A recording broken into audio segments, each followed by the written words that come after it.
Welcome to the Anson's podcast, and today I am joined by Matthew Easter, who is the head of trainees and apprenticeships at Anson Solicitors. Welcome to the podcast, Matthew. Thank you.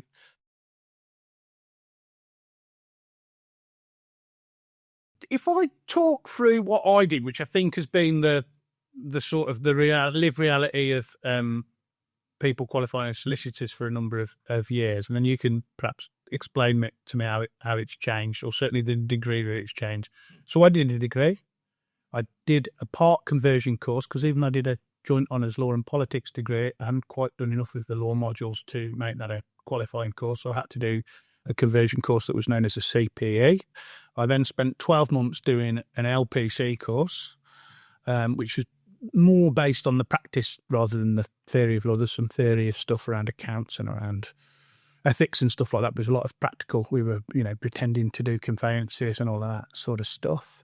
I then, in effect, got a training contract for 2 years.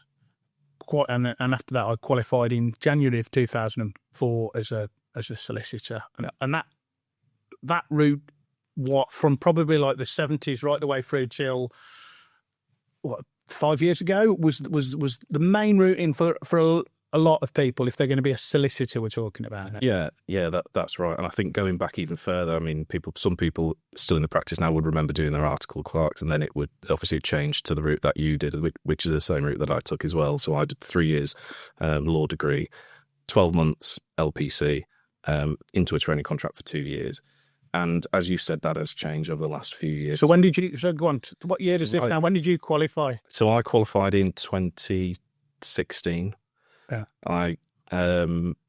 So I mean, I suppose you and I were one of the lucky ones, really. I mean, not lucky in one sense, but we worked for it in the sense that we did 3 years law degree, straight into an LPC, and then straight into a training contract. And for a lot of people, it was not as easy as those options are slightly changed. But I mean, I think for the better and for the worse, which we'll come on to. Did you and just in terms of the training contract, you did 2 years, and again, some of this has slightly changed, but pretty much 6 months in different, we call it seats, but just explain how that worked, the training contract itself. So I think a prototypical training contract that people would think of would be 4 seats of 6 months, and you'd rotate from department to department. So you might do commercial property for 6 months. Which ones did you do then? So I started with yourself, actually, Martin. Did you come through the Martin de Ridder Legal Academy, did you? Yeah. Taught you everything I know? I did, yeah. It took about 3 weeks for you to stop calling me Mark and start calling me. That was nice. But so I did my contentious seat first off. Right. I think that's an important point to make, is that actually one of the important things about the old regime is that you had to do a 6-month contentious seat as part of... Contentious means something that's going to... they wanted solicitors to have a balanced sort of legal education. So contentious means something that's going to be involving the court and an opponent. So the two areas of law that typically involved is litigation, which is the area of law that I practice, or family cases in effect, which, whilst that's what was deemed to be contentious seats. Yeah. For a full service commercial firm like ours, yeah, absolutely. And I mean, mine was a pretty traditional training contract in that sense. I did 6 months contentious with dispute resolution into commercial property, touched on a little bit of residential conveyancing, and then back into commercial property, which is where I qualified. So it wasn't full fixed 6-month seat. There's a little bit of flexibility there in that sense. But the key bit was that I got the contentious experience and the non-contentious experience. And then that I mean, you did the LPC. Did you, I mean, again, when you say we were lucky, how did you, and the LPC, cost me a few quid, probably cost you a chunk more than it cost me because, inflation, etc. But I must admit that was a course that I found slightly frustrating. Quite a lot of hard work, so it set you up to be a trainee solicitor in terms of the workload. But did I learn anything that I then put into practical application? I find myself quoting old cases that I was involved, that I am aware of from my law degree. Yeah. Street and Manford on leases, or and that sort of thing, and any other case then vanishes out of my mind. But I found myself that had a lot more utility for my job as a solicitor than I felt the LPC, which a lot of it was just sort of tyre spinning, I felt. Yeah, I think you're right. I think that's probably one of the reasons why they've sort of moved on from it to a certain degree. I think when I mentioned that I thought that we were perhaps one of the lucky ones in that entering onto the LPC is a big risk for people. It's expensive. If you haven't secured a training contract when you enter onto the LPC, then you go into it not really knowing whether you're going to use that in practice or whether you're actually going to qualify as a solicitor. I didn't have a training contract secured when I started the LPC. It was towards the end that I got that. So, you can call it luck or you can call it hard work, I suppose, but it's that risk element. There is that risk because you haven't got the job set up. Yeah. Now, there were also what the SRA, who were the sort of main drivers behind a lot of this, were concerned about was the profession being sort of egalitarian, diverse as well, that they were concerned that actually it was only people from certain backgrounds who were becoming solicitors. And do you get a training contract because your dad plays golf with the guy from your dad plays golf with one of the senior partners, and you get a and you get a training contract. And nobody at Anson's plays golf, so that wasn't really going to be an option for you. But but there was a bit of a feeling, and I'm sure there's something in that is what happened. But on one level, they're slightly sort of almost depowering a little bit even the training contract itself. So can you just, especially from the perspective of the candidate who has got an undergraduate degree, how has the route into becoming a solicitor changed? And what's the current setup? So the LPC in itself is a thing of the past, replaced by the SQE, which for many years has been referred to as the super exam, if you like. In theory, you can sit the SQE exam on its own without having done any prep for it. So first of all, the idea behind that is that it reduces the cost pretty significantly. So you don't. So let me just get this right. So SQE stands for Solicitors Qualifying Exam. Yeah.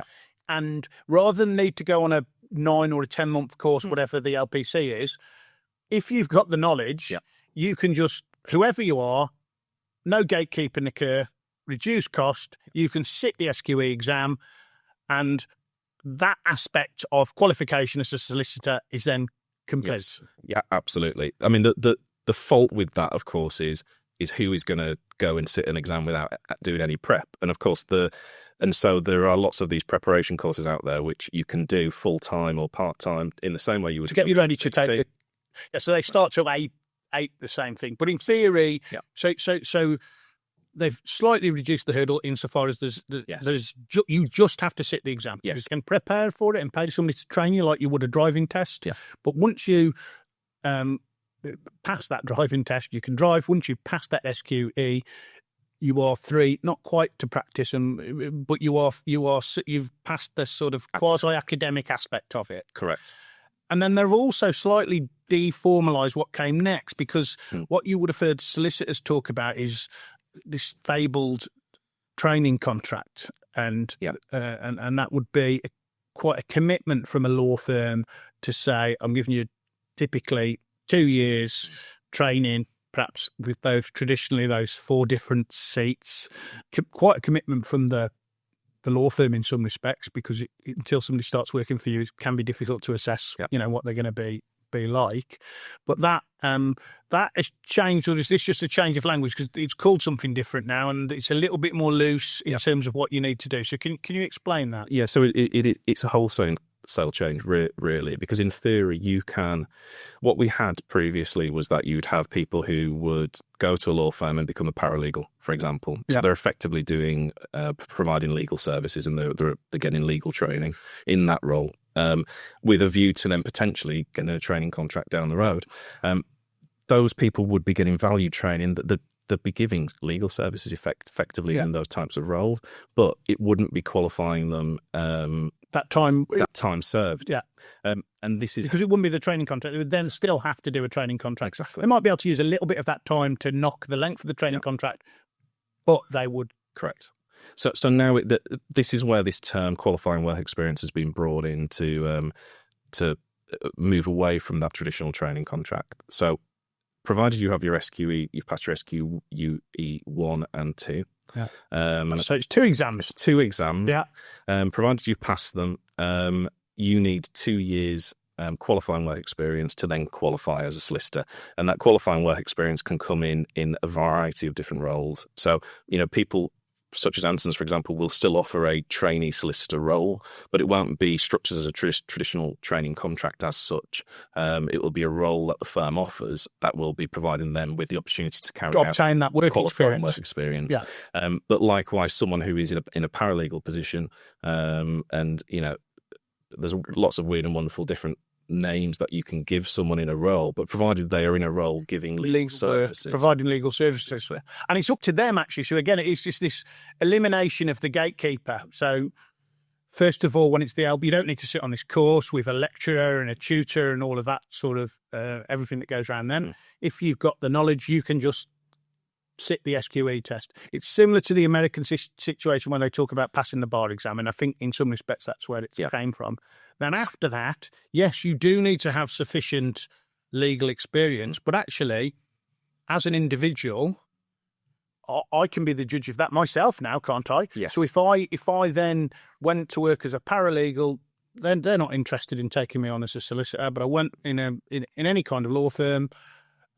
Once I've got sufficient experience and presumably built up a little portfolio of the type of work that I've done, complying with, as we always say in this podcast, GDPR and all that sort of stuff. But if I build up my little portfolio that shows I've got the relevant experience, I can then apply and say that I think I've got sufficient experience.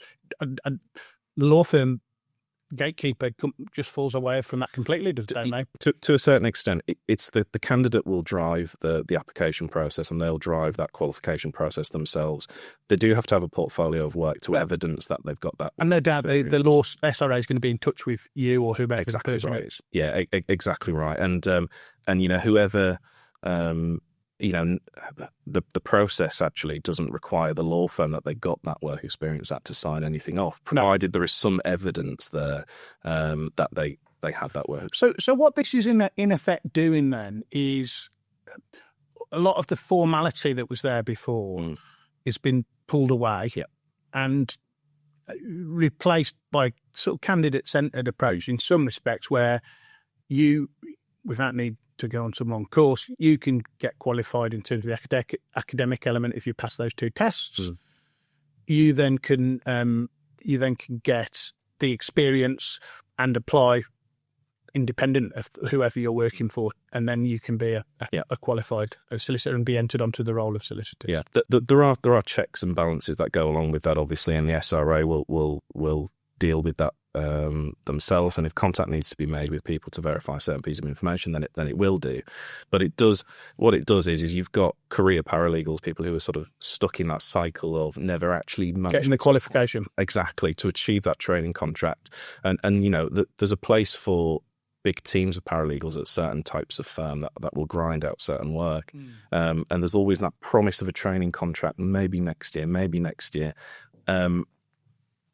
But in fairness, it opens the door to those people who have got the experience and who've been doing the job effectively. Well, listen, I mean, we've all come across in our career people who haven't got the formal solicitor's qualification, who have got the experience by doing, and it's the best way of acquiring experience. I mean, again, just go back to what I said at the beginning of this, I think I learned a lot more in my first 12 months working at a law firm than I did on that LPC. Probably 6 months was worth 12 months of that LPC course. So there is aspects of this that I see massively as a positive. Removing some of those gatekeepers to the profession, I think can in the long run be positive.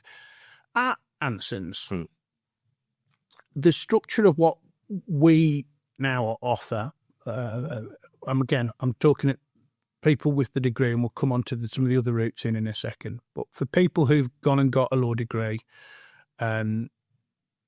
or the people who've gone and got that law degree, or indeed a degree in another subject, that we might look to employ at 22, 23 years old.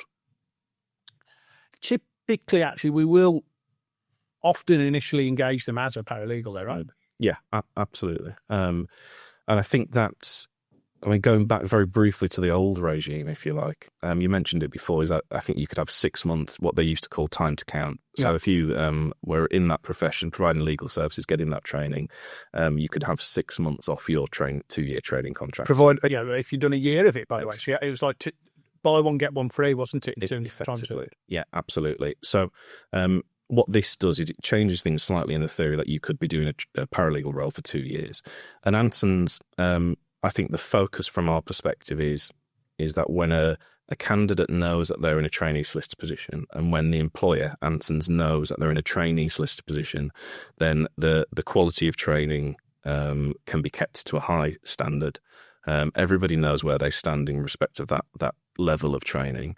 And I think that's the risk of the new regime, in that you have people who are perhaps in assistant roles or paralegal roles where the focus on the training hasn't been at the same standard necessarily as it would have been had there been a formal training contract. Yeah, I mean, what we see very much, in me as the sort of managing director of the law firm, sees the future in employing and growing our own team of young solicitors, and we see that growing our own talent is the way forward. You know, typically they're from our local areas. We likely to be more loyal to the firm, and also we see that as part of what we're sort of giving back to our local community as well, which is providing good quality careers to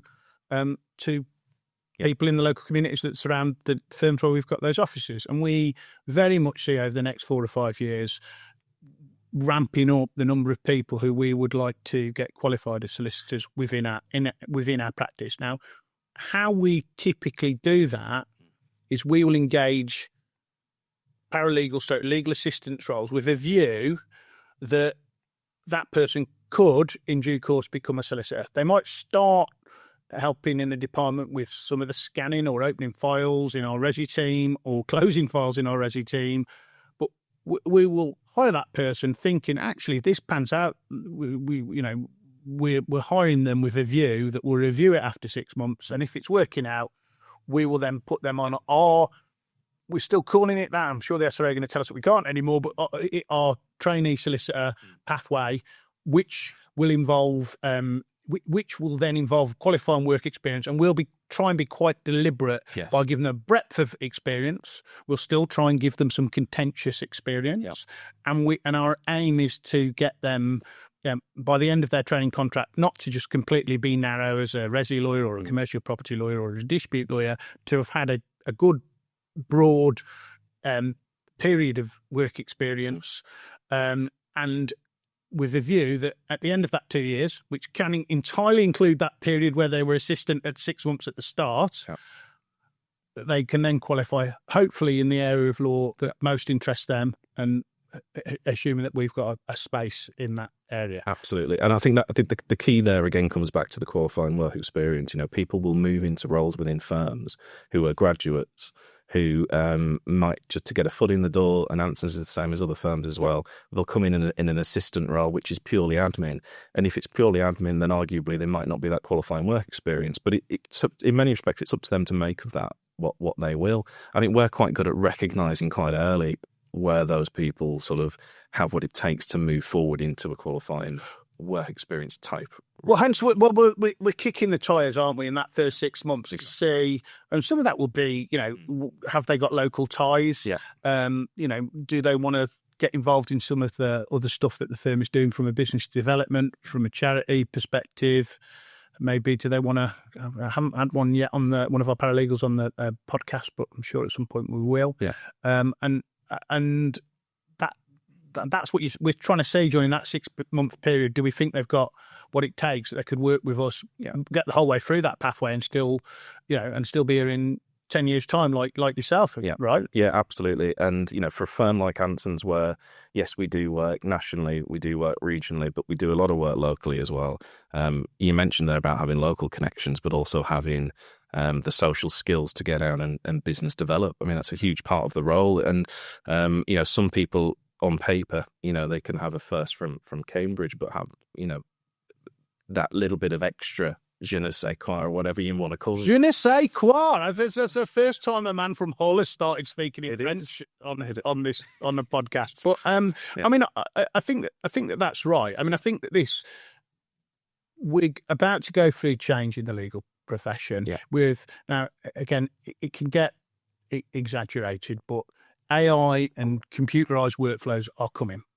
Lots of the stuff that paralegals and young solicitors at one point did will be taken over by computers. That and artificial intelligence, that's definitely is happening.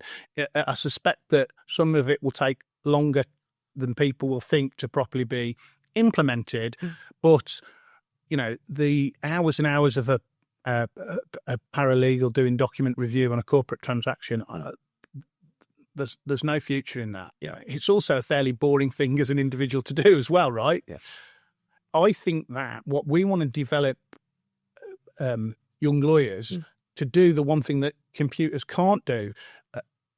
Artificial intelligence isn't going to have a relationship with your clients. Yeah. And I think that if you are a young lawyer, we want you to, yes, be open and up for, developing relationships with the clients, going out and about to try and sort of win new work, but also as fundamentally as, being prepared to speak to a client on the telephone, because that is where humans can add value over a computer or a bot, right? Absolutely. I mean, and one thing that we encourage all of our trainees to do specifically is to go out and take part in business development events, and that would be like the local Chamber of Commerce has a future. I know in Staffordshire, Birmingham Chamber of Commerce has got this Future Faces scheme, and we've got a number of our young trainees and newly qualified lawyers who've joined that, which we've encouraged, right? And that's a bit of networking, absolutely, charity fundraising, some stuff along those lines. Exactly, and part of that is cutting their teeth on that type or that side of the role. It's more than just academics. You've got to have the ability to build relationships with people, as you just mentioned, and that's something that can take time. Some people are naturally gifted at it, but some people need to be given the opportunity to develop that side of themselves as well. And I think that for people, there is still space for more introverted characters. That said, I definitely think that we're trying to develop a group of young lawyers who are focused on trying to develop human relationships, be able to, be confident to speak on the telephone, not to, hide everything between a WhatsApp or an email message, right? And that's what we want to try and build. And there's only so much you can take from a CV in that respect. Interviews help, but going back to sort of the point that we were talking about, getting your foot in the door in a role, a junior role within a firm like Anson's, gives you that opportunity to show multiple facets of yourself. Going on to sort of applications that we receive, and we receive lots and lots of applications. Which is applications to become a trainee solicitor with Anson's, because and anyone who's watching this on our website, if you go on there, you'll be able to click on a box and you'll be able to submit. We've got a pro forma that they can fill out. Exactly. Yeah, on the vacancies page, if you go to the bottom, and hopefully we'll be publishing some more information in the new financial year as well about applications and opportunities at the firm. But there's an application on there. It's on there all year round, and we're always welcoming people and encouraging people to. Okay, so you get one of these applications through, whether it be they then send the CV or they complete that form. What are you looking for, and what's putting you off? So I think once you graduate, you get into university, you have a basic level of academics, I think, across the board. You see people with B's and A's, and you see people with 2.2s, 2.1s and firsts. And so the applications that we have will show those grades. So we're looking for something a little bit more quite often beyond those. So, for example, we were talking there about local connections. Are you involved in your local social clubs or sports clubs, or doing some form of extracurricular activity? Have you shown a desire to really engage with the profession by way of obtaining work experience with other law firms? You can do that in high school. You can obtain work experience. We've got somebody there from high school in our office this week. Absolutely. And we're a firm that gives those people those opportunities. It's difficult to get those opportunities, but if we can see that on paper, you've done that in the absolutely, because not everyone, you might do a law degree, you might not necessarily know that the law is what you want to do as a career, and the only real way to test that out is to come into a law firm and test it out, and work placements are invaluable to do that. By the same token, I'd be the first one to admit that sometimes it is who you know and not what you know when it comes to securing work placements. Well, surely we're trying to eliminate that as far as we possibly can, right? Absolutely, and I think our Ansons will do that, and we're trying to open that up to everyone really, and really we're looking at candidates that we think have a chance at working at Ansons in the long term. So giving those people those opportunities from our perspective is really important. But when we're looking at applications, that's certainly one thing. Well, they've gone and worked for a local employer that's a client of ours, or they've got a connection to somebody in the firm that can sometimes help. I've got no doubt. Yeah. Just moving it back to one of the things that has changed is a non-graduate route into the law. That is something I know that David Anderton, who unfortunately died in 2022, sort of titan of the legal profession and of Anson's and senior partner of Hayden's before that. He entered the legal profession straight from doing his A-level, straight from high school. And he was able to, what we'd now call, it was called articles then. It would now be called qualified work experience now. He had to pay for his articles. He paid the firm, not the firm pay him. And one thing I will say is when we do talk about work experience, it's work experience that is the qualifying work experience when you're trying to build up to be a trainee is paid, by the way. Yeah. The person who comes in for high school for a week, that is typically unpaid. But the qualifying work experience that we do provide to people is paid. It's a job. But talk me through what's happening in terms of the non-degree route into the profession. One of the great things that was introduced, I think it was a really positive thing because not everyone wants to go to university. Yeah. Obviously, some people want to leave school and they want to go into work. Yeah. Was an apprenticeship route into qualification. So you would have typically had, they call it a level 7 solicitor apprenticeship. That's the end goal. That's like that's the Champions League part of it. But you can work your way up through the... Exactly. So there's two ways to have done it. And I'll add a caveat at the end of that. But you can go straight into a solicitor apprenticeship. It's 6 years from start to finish, and there'll be a training provider. You spend 4 days on the job and 1 day off the job studying to complete your course. Yeah. After that 6-year period, you essentially have done the SQE, you've qualified, you've got your qualifying work experience because you've been doing the 4 days on the job for 6 years, so you should have done that and a bit extra. And the apprenticeship levy for firms of our size would contribute a large proportion towards the cost of that training. The funding of it. Another way to have done it, which we've done ourselves, is to introduce someone onto a paralegal apprenticeship for 2 years and then move them onto a solicitor apprenticeship for the final 4. Which affects lots of people do that, don't they? Yeah, absolutely, and lots of firms have been pushing that. So it takes 7 years, but you at least in that 3 years, you're 21, 22 now, you can decide, is this for me or is it not for me? Yeah, I think that's where the paralegal apprenticeship to the solicitor apprenticeship worked really well because, you know, we can see whether they've got the appetite and the aptitudes to move on to the next stage, and they can see whether it's for them after, you know, having left sixth form. And we've sort of up to a point, I think it's fair to say, have experimented with that so far. We've currently got one person on the apprenticeship route.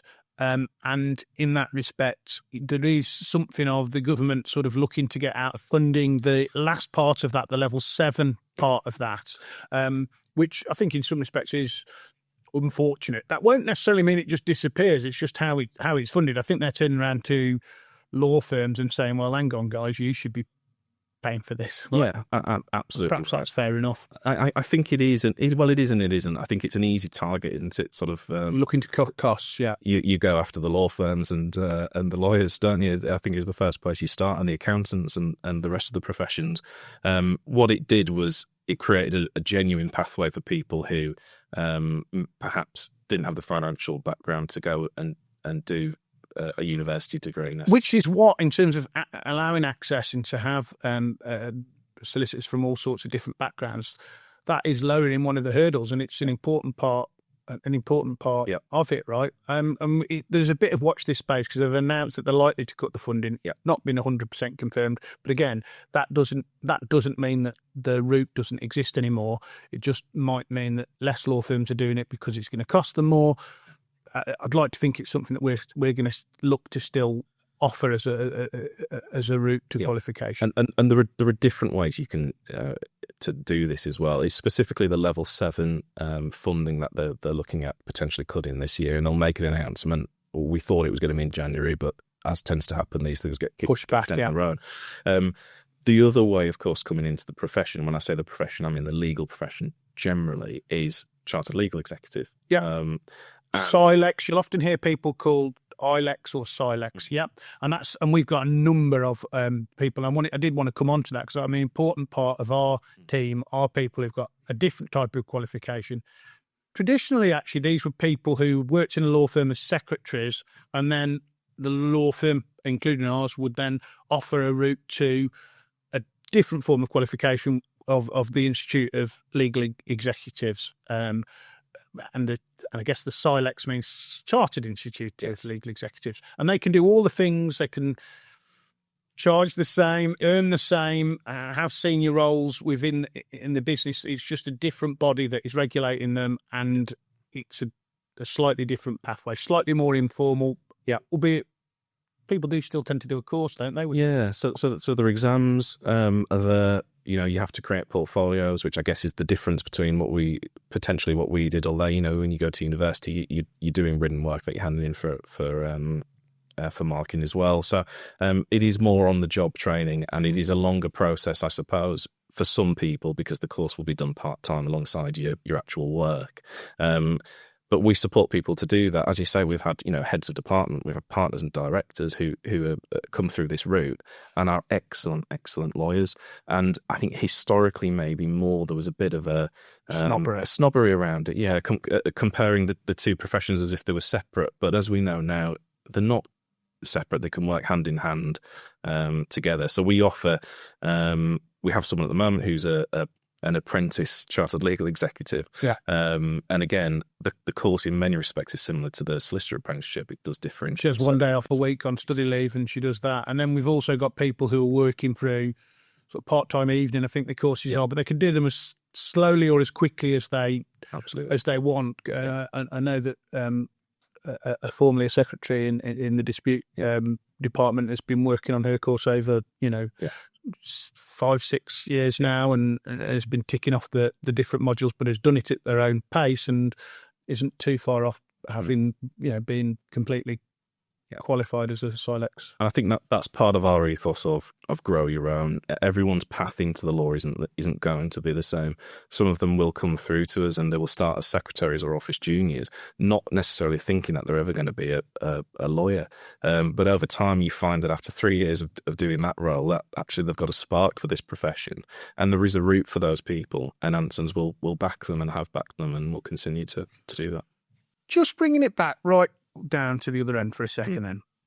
If you are a 15, 16-year-old and you're interested in pursuing a career in law, we'd encourage them, often via the schools, to get in touch, and we can organise some work experience. So each summer we've got numerous people coming in and doing some. Is it typically year 10 students during the summer term? Yeah. But we also will have year 11 students in after they've done their exams, and sixth formers as well. If I'm using it was when you say these things, if the language is changed and you sound like a granddad or something like that. But